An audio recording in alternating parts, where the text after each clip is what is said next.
मैं काफ़ी डरा हुआ था जब मेरी फ्लाइट थी उससे एक रात पहले। जब वेवर फॉर्म होता है वो साइन कराया तो और फटने लग गई कि यार मतलब कल को मर गए, कुछ हो गया, सीन हो गया। फिर उन्होंने हमें 2 वॉकी टॉकी दिए और हमें कुछ इंस्ट्रक्शंस मिली। अब उन्होंने बातों बातों में ये भी बताया कि it's just the one way conversation, जो आपको इंस्ट्रक्टर गाइड कर रहा है, खाली आप वही आवाज सुन सकते हैं। इसके अलावा जो आप बोलेंगे आप वो उसकी आवाज किसी के पास नहीं जाएगी। इतना सुनने के बाद थोड़ा सा ना डर और बढ़ गया था कि अगर कुछ होता है, कुछ मिसहैप होता है, मैं किसी को बोल भी नहीं सकता। मेरे को जैसी इंस्ट्रक्शन आए कि रिलीज चेक, मैं भागा।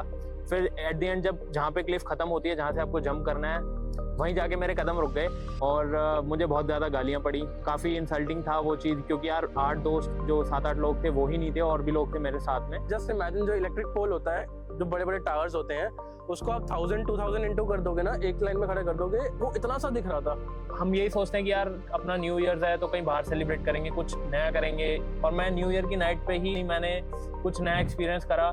मेरे अंदर से एक डिफरेंट पर्सन निकल के आया। मेरे को अंदर से काफ़ी कॉन्फिडेंस आ रहा था कि यार मैंने कुछ किया है। पैसा हर कोई कमा लेता है, बट जो छोटे छोटे मोमेंट्स होते हैं एंजॉय करने वाले, तो उससे आपकी प्रोडक्टिविटी किसी भी फील्ड में बहुत अच्छे से स्टाइलिश होकर निकल के आती है। Hi, this is Rahul Chawla. I am from Faridabad. Professionally, I work in IT company and I'm a part-time traveler and a part-time writer. Hi, I'm Dakshin Khanna. I'm from Faridabad. Currently, I'm a sales executive in a company और उसके साथ साथ मैं अपना content creation YouTube channel भी चलाता हूँ। मेरा पैराग्लाइडिंग करने का as such कुछ प्लान नहीं था। It was sudden. मेरा ऐसा था कि कुछ मेरे को एक हफ्ते की छुट्टी मिल रही है तो कुछ ऐसा एक्सप्लोर करना है जिसमें मतलब I take up a lot of memories from. तो बस वही था कि क्या ऑप्शंस है अपने पास। तो 2-3 एडवेंचरस स्पॉट्स निकाले थे, बट ये था कि कुछ एडवेंचरस ऐसा करना है कि मतलब मजा आ जाए। तो हाइट का फोबिया था, तो उसके बाद ऐसे ही इंस्टा स्क्रॉल करते हुए गॉट टू नो अबाउट कि अच्छा पैराग्लाइडिंग कुछ होता है, वो सिखाते भी हैं, उसका सर्टिफिकेशंस भी कुछ होते हैं। I was like okay. Then थोड़ा सा मैंने रिसर्च किया कि क्या है, कौन सा स्कूल ऐसा करवाता है। तो I got to know about TT school of paragliding which is in Bir, Himachal Pradesh. तो उनके बारे में मैंने इंक्वायरी की काफ़ी, तो काफ़ी कुछ अच्छा पता चला कि काफ़ी सेफली करवाते हैं वो, बहुत सारे इंस्ट्रक्टर हैं उनके पास। तो आई was like okay, let's give it a shot. मेरी इंस्पिरेशन जो रही है वो रहा मेरा फ्रेंड राहुल। ये साल ख़त्म हो रहा है, दिसंबर में कुछ अच्छा करता हूँ। मेरी भी ऑफिस की छुट्टियाँ थी तो मैंने प्लान किया, मैंने इससे कनेक्ट किया, मैंने इससे पूछा तेरा एक्सपीरियंस कैसा था। तो फिर मैंने पूरी आइटनरी ली, पूरा स्कूल के बारे में पता किया जहाँ से हमने किया। At the end it was very good. तो बहुत अच्छा एक्सपीरियंस था, काफ़ी मज़ा आया और कुछ फार नेक्स्ट लेवल चीज़ करी है। तो लग रहा है कुछ किया है ज़िंदगी में। लाइक आई सेड, ये रिस्की स्पोर्ट में मेरा पहला स्पोर्ट था। इससे पहले मैंने सोचा था करने का, बट हिम्मत नहीं हुई। तो आई वाज लाइक कि स्काई डाइविंग है दिमाग में कि स्काई डाइविंग करना है। घर पे मैं कुछ बोल के नहीं गया था, तो उसके लिए मैंने घर में बोला कि मैं मेडिटेशन के लिए जा रहा हूँ। बाकी मेरे 3 दिन के बाद, कोर्स के बाद, मैंने उनको इन्फॉर्म किया ओके मेरी फर्स्ट डाइव हो चुकी है, मैं इसके लिए यहाँ पर आया हूँ। एंड शी वाज लाइक क्या करने गया है, ऐसे मत करियो मत करियो, आराम से आ जाइए। थोड़ा कंसर्न था, बट जब मैंने पहली रील डाली, जब सारे फ्रेंड सर्कल ने देखा, दे वाज लाइक अप्रिसिएशन बहुत मिल रहा था उनसे कि कुछ किया है लाइफ में उसको लेके। मैं घर पे बता के गया था, लेकिन मैंने ये नहीं बताया था कि मैं पूरी ट्रेनिंग लेके करने जा रहा हूँ। उनको मतलब ये था कि ये वहाँ पे जैसे जो साथ में कराते हैं उनके साथ करेगा, सोलो का नहीं पता था। तो उनको था कि यार चल किसी के साथ कर रहा है, मतलब जो होते हैं गाइड जिनके साथ आप करते हो, तो ऐसा था उनको। लेकिन मैंने उन्हें वहाँ जाके बताया कि यार मेरी हफ्ते की ट्रेनिंग है, फिर उसके बाद में ये एक्सपीरियंस है, मतलब इतनी आपको डाइव्स मिलेंगी, ये मैं प्रॉपर कोर्स करने जा रहा हूँ। तो थोड़ा उनको भी लगा अंदर से कि यार मतलब कर पाएगा नहीं कर पाएगा। जो मेरी पहली डाइव थी उसको लेके मैं काफ़ी डरा हुआ था। सुबह उठा यार, माइंड गूज़बम्स आ रहे थे, मतलब लग रहा था कर पाऊंगा नहीं कर पाऊंगा, बहुत फट रही थी। और मेरे को अभी भी याद है जब मैं अपना ग्लाइडर होता है उसको कैरी करके जब ऊपर चढ़ रहा था, मतलब मैंने सोचा था कि यार मैं सबसे पहले ही चले जाऊँगा अपने ग्रुप में। हम 8-9 बंदे थे, तो मैंने सोचा यार चल सबसे पहले मैं जाऊँगा, लेकिन मैं कर ही नहीं पाया। मतलब भागते भागते मेरे कदम ही नहीं चले। तो और बहुत इंसल्टिंग भी था कि अपने ग्रुप को मैं लीड कर रहा था, मैंने सोचा यार पहले मैं जाऊँगा। उधर से इंस्ट्रक्टर की भी गाली पड़ गई कि यार कर ले भाई कर ले, क्या हो गया, भागा क्यों नहीं, अब तू लास्ट में जाएगा। फर्स्ट जो डाइव के लिए हम ऊपर चढ़ते हैं 2 दिन की ग्राउंड ट्रेनिंग के बाद, इट फील्स लाइक कि 10 कदम का आपको क्लिफ जंप करना है। This is the first thing you are doing. इसके साथ आपके साथ कोई सपोर्ट नहीं है, जस्ट द वॉकी टॉकी जिसके थ्रू आपको गाइड करेंगे। तो थोड़ा सा लगता है कि नहीं भाई रुक जा, यहाँ से वापस चले जा। बट नहीं, मेरा था कि तो हो जाएगा, देखी जाएगी। जैसे हम क्लिफ में गए, हमने ग्लाइडर पकड़ा बिल्कुल ही, तो देयर लाइक कि okay now it's your turn, अब भाग के आओ, 10 कदम कर आपको जंप करना है, चेक रिलीज एंड जाओ। चेक रिलीज मेरा फर्स्ट जो हुआ था, मैं चेक करना भूल गया था क्योंकि मैं नर्वस था, दिमाग में बहुत सारे थॉट्स आ रहे थे। फर्स्ट टाइम कर रहा हूँ, कैसा रहेगा कैसा नहीं रहेगा, तो चेक करना भूल गया था। तो लास्ट मोमेंट मैंने चेक किया था, नहीं तो मैं क्रैश होने वाला था। पहले तो मतलब मैं ये बोलना चाहूँगा कि कुछ भी नहीं हुआ, मतलब डरने की बिल्कुल ज़रूरत नहीं है, बहुत आसानी से हो गया। और मतलब हमें भी माइंड में बहुत सारे डाउट्स थे, हमें भी टेंशन हो रही थी कि यार कहीं क्रैश ना हो जाए, कहीं पेड़ पे ना हम चले जाएं, मतलब ऑफ द रूट ना चले जाएं। लेकिन ऐसा कुछ नहीं है, आलू की बोरी भी फेंकोगे वो भी अपने आप नीचे आके बैठ जाएगी। अगर बंदा डिसेबल्ड है या बंदा की मतलब कहीं से भी कोई भी प्रॉब्लम है, फिजिकली फिट नहीं है, वो कर सकता है, सेफ है बिल्कुल। और रही बात की लैंडिंग की, तो मेरी पहले जो मेरी डाइव्स थी वो मैं क्रैश हुआ था, मतलब पैरों पे मैं खड़ा नहीं हुआ था, मैं गिर गया था, लेकिन कोई मेरे को इंजरी नहीं हुई, बहुत सेफ था। पैराग्लाइडिंग की जो प्रोसेस थी प्लस जो रिसर्च था वो ऐसा था कि I reach out to the people जो टीटी स्कूल ऑफ पैराग्लाइडिंग मैंने बताया था, तो मैं उनसे मैंने कनेक्ट किया थ्रू इंस्टाग्राम, मैंने व्हाट्सएप से भी कनेक्ट किया और मैंने पूरा प्रोसेस उनसे पूछा कि एग्जैक्टली पूरा प्रोसेस क्या है। तो उन्होंने बताया कि 7 दिन का प्रोसेस रहेगा ये, जिसमें आपको 5 डाइव्स मिलेंगी, सोलो डाइव्स होंगी सारी की सारी, और उससे पहले 2 से 3 दिन का ग्राउंड ट्रेनिंग चलेगा। अब ग्राउंड ट्रेनिंग डिपेंड करता है कि आप कैसे प्रोग्रेस कर रहे हो। अगर वो आपने जल्दी रैप अप कर लिया तो 2 दिन में भी खत्म हो सकता है, अगर नहीं किया तो 3 दिन 4 दिन भी जा सकता है। एंड वेदर फोरकास्ट के ऊपर भी बहुत चेंजेस हो सकते हैं। उस टाइम पे मेरा नाइट शिफ्ट चल रहा था ऑफिस से, तो मेरा यही था कि मैं दिन के टाइम पे उनके साथ जाके ग्राउंड ट्रेनिंग करता था, रात में मैं आके काम करता था। तो थोड़ा सा मुश्किल हो रहा था हैंडल करना, बट अंदर से फन था कि करना है, मेरे को ये करना है, ये वाली बात थी। तो 2 दिन की ग्राउंड ट्रेनिंग की, उसके बाद बहुत अच्छा एक्सपीरियंस रहा था। सुबह हम उठते थे 7 बजे से, हमारी प्रैक्टिकल क्लासेस शुरू होती थी, 2 घंटे ग्राउंड पे जाओ, उसके बाद थ्योरेटिकल क्लास भी होती थी, फिर शाम को भी एक बार हमें ग्राउंड पे जाना पड़ता था 3 से 4 घंटे के लिए। उसमें हम रन करते थे, हम बेसिकली ग्लाइडर पकड़ के उसको हैंडलिंग का हम सीखते थे। और शाम को आके, क्योंकि जो स्कूल था उसके अंदर ही रहने का भी था, उन्होंने एक हॉस्टल बना रखा था, तो जो लोग वो सीखने के लिए आए हैं वो सारे वहाँ पर इकट्ठे होते थे। इकट्ठे होके हम डांस करते थे, साथ में हम गाने गाते थे बॉनफायर के आगे, तो बहुत सही फन था उसके ऊपर। या जब मैं पहले दिन गया वहाँ पे, तो मतलब पहुँचे ही थे हम, सुबह सुबह ही मैं पहुँचा था वहाँ टीटी स्कूल में। तो उन्होंने जाके, स्कूल वालों ने सारा हमें स्केड्यूल दिया, चेक इन करा हमने, उन्होंने पूरा बताया आपका रूटीन ये होगा, आपकी इतनी ग्राउंड ट्रेनिंग क्लासेस होंगी, ये आपकी थ्योरी क्लासेस होंगी। सुबह सुबह थोड़ा मुश्किल हो गया था क्योंकि दिन में ट्रेनिंग, रात को ऑफिस, फिर दोनों चीज़ें मैनेज करनी थोड़ी मुश्किल हो रही थी। अभी मैं कुछ बजट भी बना के गया था कि यार मेरे को इतना, मेरा एक्सपेंसेस आएंगे, इतना मेरे को खर्चा करना है, लेकिन थोड़ा ओवर भी हो गया था क्योंकि काफ़ी दिन ज़्यादा रुकना पड़ गया था, तो स्टे भी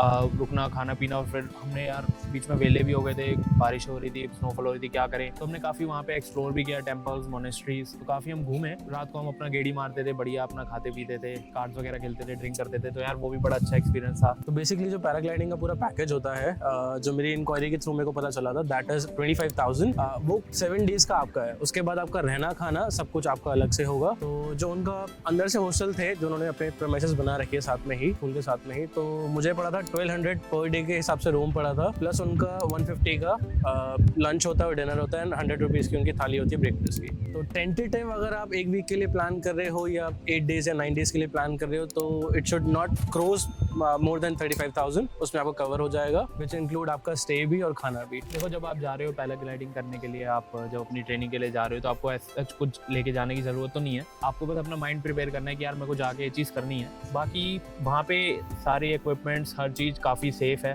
ठीक है। आप वहाँ जाओ, वो प्रॉपर हार्नेस आपको देंगे, ग्लाइडर वगैरह सारी इन्फॉर्मेशन देंगे, सब कुछ आपको प्रोवाइड कराएंगे, सारी चीज़ें हैं उनके पास। और प्रॉपर वेयर एंड टियर वगैरह भी आपको बताएंगे कि यार कैसे उसको केयर करनी है ग्लाइडर की। आई वुड सजेस्ट कि जब आप जाओ, क्योंकि वो एक हिल स्टेशन है बीर बिलिंग, तो वहाँ पर टेम्परेचर लोकल सिटी के अकॉर्डिंग थोड़ा डाउन ही रहता है। तो आपको थोड़े से ऐसे कपड़े, गर्म कपड़े लेके जाना चाहिए अपने साथ में। आपको रनिंग शूज़ होने चाहिए, कंफर्टर्स होने चाहिए आपके पास। और इवन जब आप अपनी फर्स्ट सोलो डाइव के लिए जाओगे तो सुबह 5 बजे उठाते हैं आपको। 5 बजे आप हिल स्टेशन के ऊपर जा रहे हो तो वहाँ पर बहुत ठंड होती है, तो आपके पास कैप होनी चाहिए, नेक कवर करने के लिए आपके पास एक होने चाहिए सामान। तो ये सब कुछ है, बेसिक चीज़ें हैं। जैसे आप जाते हो कुछ भी ट्रैकिंग के लिए, डे 1 बिफोर द जंप मेरा काम खत्म हुआ 2 बजे रात को, आई गेस 2 या 3 ऐसा कोई टाइम था। तो उसके बाद मेरे को 5 बजे उठ के डाइव के लिए जाना था फर्स्ट। तो इट वाज मोर लाइक कि मैं स्लीपी भी हूँ, मैं एक्साइटेड भी हूँ, मुझे करना, मुझे डर भी लग रहा है, तो काफी मिक्स्ड इमोशन थे उसके अंदर। बट ये था कि थोड़ा सा अपने आप को काम रखना है, क्योंकि कोई फायदा नहीं है ज्यादा एक्साइटमेंट में मैं कुछ गलत स्टेप उठा लूँ और मेरे लिए कुछ गलत हो जाए। तो मेरे को थोड़ा सा फोकस रखना था। डर लग रहा था जैसे जैसे हम क्लाइंब कर रहे थे टुवर्ड्स बिलिंग, क्योंकि वो हमारा पीक है, वहां से हम जंप करते हैं। बट ईजी काम रखा अपने आप को। और मेरे से पहले 4 बंदे गए, तो मैंने देखा कि वो कैसे कर रहे हैं, कैसे नहीं कर रहे, क्या चीजें, इक्विपमेंट्स उन्होंने कैसे पकड़ रखे हैं, तो उससे काफी हेल्प मिली थी। मैं काफ़ी डरा हुआ था, सच बताऊं तो जब मेरी फ्लाइट थी उससे एक रात पहले, क्योंकि रात को सिमुलेशन होता है, वो रात को आपको बताते हैं कि कैसे आपको हवा में मूव करना है। आपके हाथ में सिर्फ आप डायरेक्शन के कंट्रोल होते हैं, आप कुछ नहीं कर सकते, आप पूरा हवा पे डिपेंड होते हो और जो आपको वो गाइड करेंगे वैसे आपको बस उनके इंस्ट्रक्शन फॉलो करने हैं और आप कुछ भी नहीं कर सकते हवा में। तो जब सिमुलेशन हुई रात को, वो बता रहे थे हवा में आप कैसे हो गए, तो यार वो फीलिंग बहुत स्केरी थी। फिर उन्होंने जब वेवर फॉर्म होता है वो साइन कराया तो और फटने लग गई कि यार मतलब कल को मरा पड़ गए, कुछ हो गया, सीन हो गया, फिर ये तो गारंटी भी नहीं लेंगे, किसी को पता भी नहीं लगेगा, कहीं मिलूंगा नहीं मिलूंगा पता नहीं। तो यार काफ़ी ऐसे डरावनी मन में थॉट्स आने लगे यार काफ़ी। तो जैसे हम जब अपने डाइव के लिए जाते हैं, अर्ली मॉर्निंग 5 बजे का टाइम होता है, तो ऐसा उन्होंने कुछ इंस्ट्रक्शंस तो नहीं दी कि आपको यार ये खाना है या ये नहीं खाना है, बट आप अपनी तरफ से, मैं तो ये बोलूँगा कि आप थोड़ा कोशिश करो कि कार्ब्स खा के जाओ, थोड़ी एनर्जी रहे बॉडी में, क्योंकि आपको अपना 20-25 किलो का जो ग्लाइडर है उसे कैरी करके 50 मीटर ऊपर चढ़ना है क्लिफ के ऊपर। जब मेरी पहली डाइव थी, सुबह की बात है, 5:30-6 बज रहे होंगे जितना मुझे याद है। मेरे ग्रुप में 7-8 लोग थे, तो हमारा एक प्रॉपर बैच था, उसमें लड़कियां भी थी लड़के भी थे। मैंने सोचा चल मैं लीड करता हूँ, सबसे पहले मैं ही जाऊँगा। तो मैं सबसे पहले आगे खड़ा हुआ, मैंने कहा चल मैं जाता हूँ। भागने के लिए रेडी हो ही रहा था, भागने मेरे को जैसी इंस्ट्रक्शन आए कि रिलीज चेक, मैं भागा। फिर एट द एंड जब जहाँ पे क्लिफ खत्म होती है, जहाँ से आपको जंप करना है, वहीं जाके मेरे कदम रुक गए और मुझे बहुत ज़्यादा गालियाँ पड़ी, मैं भाग ही नहीं पाया। और मेरे पीछे से जो जितने सारे थे वो भी डर गए कि यार ये भाग नहीं पाया है, इसने करा नहीं है। मैं एक टाइम को बहुत ज़्यादा डर गया था, मतलब मैंने सोचा यार कि नहीं कर पाया, मैं भाग नहीं पाया। उन्होंने मेरे को ये भी बोला कि यार अब तू लास्ट में जाएगा। काफ़ी इंसल्टिंग था वो चीज़, क्योंकि यार 8 दोस्त जो 7-8 लोग थे वो ही नहीं थे, और भी लोग थे मेरे साथ में। तो मेरे को कहीं ना कहीं बहुत लो फील हुआ कि यार मैं नहीं कर पाया। मतलब हवा में आप ज़्यादा कुछ कर नहीं पाते हो, आपको बस उनकी इंस्ट्रक्शन सुननी है। और मैं भागते भागते मतलब ये सोचा था कि यार बस करना है, मैं कर दिया। और मैं जब हवा में था तो बस मैं पूरा मोमेंट जो थे वो एंजॉय कर रहा था। रिजेस, सारे माउंटेन्स, जो बर्फ़ गिर रही थी पहाड़ों में, वो सब भी दिख रही थी, नीचे का वेदर जहाँ आपको लैंड करना है वो सब भी। तो काफ़ी अच्छा एक्सपीरियंस था। तो हमारी फर्स्ट जंप से पहले, जब हम जंप करने जाते हैं, हमारी फर्स्ट डाइव जो होती है, उससे पहले हमारा एक सिमुलेशन पॉइंट होता है, जिसमें वो हमें वर्चुअली एक बार पे ग्लाइडर लगा के दिखाते हैं कि जब आप हवा में होंगे तो आप बैलेंस करोगे तो कैसा जाएगा वो बेसिकली। तो वो एक वर्चुअल एक्सपीरियंस होता है बिफोर गोइंग लाइव। तो वो काफ़ी अच्छा रहा था, मतलब उसमें मेरी परफॉर्मेंस बहुत अच्छी थी। उसके बाद जब हम ऊपर गए फर्स्ट डाइव के लिए, सुबह 5 बजे खड़े होके जब हम बिलिंग पॉइंट पे पहुंचे क्लिफ के ऊपर, तो क्लिफ के बाद पहुंचने के बाद उन्होंने हमें 2 वॉकी टॉकी दिए और हमें कुछ इंस्ट्रक्शंस मिली। एक वॉकी टॉकी एक इधर। तो उन्होंने इंस्ट्रक्शन दी कि एक पहाड़ तक एक बंदे से इंस्ट्रक्शन मिलेगी, जो कि हमें एक वॉकी टॉकी के थ्रू मिलेगी, और दूसरे पहाड़ से जब क्रॉस करेंगे तो जो लैंडिंग एरिया पे जो बंदा खड़ा होगा वो आपको दूसरे वॉकी टॉकी के थ्रू गाइड करेगा, वो सिग्नल कनेक्ट कर लेते हैं। अब उन्होंने बातों बातों में ये भी बताया कि it's just the one way conversation, जो आपको इंस्ट्रक्टर गाइड कर रहा है, खाली आप वही आवाज़ सुन सकते हैं। इसके अलावा जो आप बोलेंगे, आप वो उसकी आवाज़ किसी के पास नहीं जाएगी। तो इतना सुनने के बाद थोड़ा सा ना डर और बढ़ गया था। मिड एयर में मैं हूँ, मैं लटका पड़ा हूँ आसमान में। जस्ट इमेजिन, जो इलेक्ट्रिक पोल होता है, जो बड़े बड़े टावर्स होते हैं, उसको आप 1000-2000 इंटू कर दोगे ना, एक लाइन में खड़ा कर दोगे, वो इतना सा दिख रहा था फ्रॉम द टॉप। तो इतना गंदा एक्सपीरियंस था, मतलब कि क्या करें। थोड़ा सा काम होके आंखें बंद कर ली और जैसे वो बोल रहे थे वैसे गाइड किया, मतलब जैसे वो गाइड कर रहे थे वैसे करता गया मैं। उन्होंने बोला टर्न लेफ्ट, तो मैंने लेफ्ट लिया, टर्न राइट तो राइट लिया। और यू डोंट इमेजिन कि जो लैंडिंग एरिया था ना ऊपर से, वो इतना सा दिखता है, and that is almost 1000-2000 square feet का लैंड है। इतना बड़ा लैंड, और वो इतना सा दिखता है ऊपर से कि आपको इस स्पॉट पे जाके लैंड करना है। तो जस्ट इमेजिन के सामने से कोई आ रहा है और नीचे खड़ा है, उसको गाइड कर रहा है कि अच्छा आपको लेफ्ट लेना है। और एक और शॉकिंग एक्सपीरियंस ये था, डाइव से पहले जब मेरी ग्राउंड ट्रेनिंग चल रही थी, उसी दिन मैंने एक बंदे की क्रैश लैंडिंग देखी थी। वो बंदा आके कैफे के अंदर घुस गया था।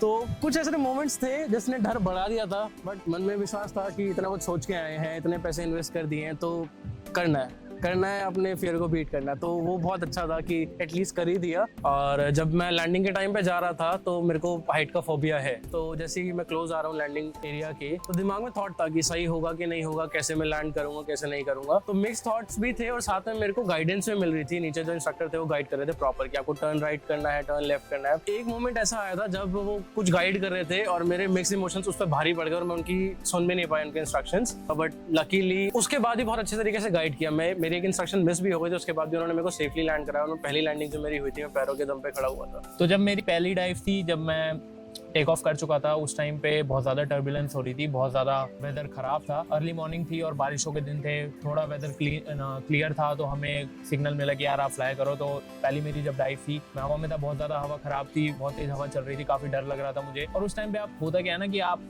किसी से बात भी नहीं कर सकते क्योंकि जो वॉकी टॉकी है वो सिर्फ वन वे है, सिर्फ उनकी गाइडेंस आ रही थी, सामने से जो ग्राउंड पे होते हैं वो आपको बस डायरेक्शन ही गाइड कर सकते हैं। उस टाइम पे काफ़ी कुछ चल रहा था दिमाग में, बट एट द एंड उनके इंस्ट्रक्शंस मैंने फॉलो किए, अपने आप को थोड़ा काम रखने की कोशिश की, डीप ब्रेथ लेता गया मैं, और मैंने ग्लाइडर को पकड़ के रखा हुआ था कि यार कुछ मिसहैप ना हो जाए, कहीं मैं ऐसे रोटेट होकर इधर उधर ना चले जाऊं। तो बस वही था माइंड में। बाकी जब मेरी लैंडिंग हुई काफ़ी सेफ हुई, हालांकि मैं पैरों पे गिरा, मेरी क्रैश लैंडिंग हुई, लेकिन एट द एंड सही था, मैं सेफ था, कोई इंजरी नहीं हुई मुझे। तो इनका शेड्यूल बेसिकली ये रहता है कि डे 1 में आपकी 2 फ्लाइट्स होती हैं, वो 5 बजे आपको उठा के लेके जाएंगे, इनकी व्हीकल होती है उस पर। तो हम स्कूल से जैसे ही जाते हैं 5 बजे, हम 5:30 के अराउंड ऊपर बिलिंग के पॉइंट पे पहुंचते हैं और वहाँ से हमारी फर्स्ट टेक ऑफ होता है। अब जैसे ही लैंडिंग करते हैं नीचे भी इनकी व्हीकल्स खड़ी होती हैं, वो आपको जैसे आप 2 या 3 बंदे नीचे लैंड किए तो लैंडिंग ग्राउंड से वो 2-3 बंदों को लेके दोबारा ऊपर जाते हैं। तो सेम डे आपकी 2 डाइव्स होती हैं, नेक्स्ट डे भी आपकी 2 होंगी और लास्ट डे आपकी 1 होगी। तो बेसिकली उनके कुछ पॉइंट्स है कि वो कुछ आपसे एक्टिविटी कराएंगे, जैसे फर्स्ट 2 डाइव्स में आपको लेफ्ट और राइट टर्न करना सिखाएंगे, और उसके बाद 3rd और 4th डाइव में वो बिग एयर करना सिखाते हैं और आपको कैसे ब्रेकिंग करते हो बिना ब्रेक्स के। बेसिकली सर्टिफिकेशन लेते हैं, वो सारे आपसे करवाते हैं कि आप कैसे ग्लाइडर को कंट्रोल करते हो। डाइव के टाइम पे बेसिकली मेरी 3 डाइव थी, वो मेरे लिए बहुत हैपनिंग टाइम था। आई डोंट नो वो के लिए होगा कि कितना नहीं होगा। वो हैपनिंग ऐसे था कि फर्स्ट डे जो होस्ट थी उसका बर्थडे था, तो everything was hosting by the same house, the same school. And next day जिनके नाम पे स्कूल है, TT school of paragliding, that TT person, उनका बर्थडे था, तो उसके चक्कर में हैपनिंग हो गया था क्योंकि बहुत सारे इन्फ्लुएंसर्स आए थे। मतलब जिन लोगों को मैं फॉलो करता आ रहा था अब तक के, वो भी वहाँ थे, वो एंजॉय कर रहे थे फेस को। और 3rd डे वहाँ विलेज के अंदर एक वेडिंग थी, तो हम भी उस वेडिंग के अंदर इन्वाइटेड थे। तो मेरे लिए ऑल एंड ऑल 3 दिन बहुत हैपनिंग गया था। मतलब इट्स मोर लाइक कि ड्रीम कम ट्रू वाला सीन हो गया था मेरे लिए। मैं अपने वर्स्ट नाइटमेयर और अच्छे टाइम में भी इमेजिन नहीं कर सकता कि मैं 3 दिन 4 दिन अपने ऐसे बिताऊंगा। सुबह मैं डाइव करके आ रहा हूँ और शाम को ऐसे लोगों के साथ एंजॉय कर रहा हूँ पूरा फेस, तो बहुत हैपनिंग था मेरे लिए। तो जब मेरी पहली डाइव खत्म हुई, बहुत मिक्स्ड इमोशंस थे, मन कर रहा था सेलिब्रेट करूं, मन कर रहा था यार ग्लाइडर पैक करूं, उधर से भी कॉल आ रही थी कि यार आपको नेक्स्ट फ्लाइट के लिए भी जाना है, एक दिन में 2 फ्लाइट्स होती हैं, तो चलो वो दोनों खत्म करी। फिर जैसे जैसे कंप्लीट हुआ, शाम का टाइम था, अपना पूरे दिन एंजॉय किया, रात को काफी सेलिब्रेट किया, काफी ड्रिंक्स ली। और मैं क्या हुआ था तब,